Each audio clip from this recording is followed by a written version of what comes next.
Alors, ici, ce qu'on nous demande, c'est la population qu'on est en train d'étudier. La population, ce qu'il faut savoir, c'est donc par définition que c'est l'ensemble d'individus ou de choses sur lesquels on prélève certaines valeurs numériques ou non d'un caractère précis.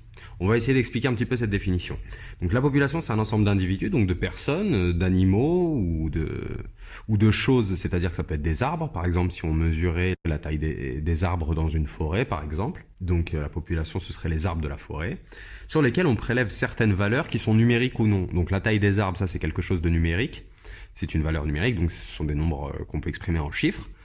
Mais ça pourrait être par exemple la catégorie de l'arbre, l'espèce de l'arbre, par exemple un pin ou un acacia ou un chêne, etc., etc.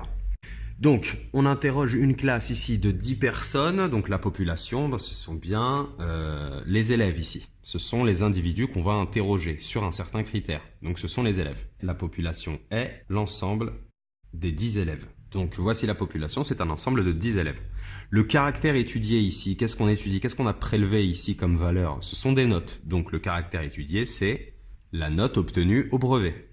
Et enfin, les valeurs qu'on a prélevées rangées dans l'ordre croissant, eh bien ce sont tout simplement ces valeurs-là que l'on va ranger dans l'ordre croissant ici. Alors ici, je mets 45 une seule fois, c'est seulement la valeur 45, bien qu'elle soit répétée deux fois, une fois ici et une fois ici.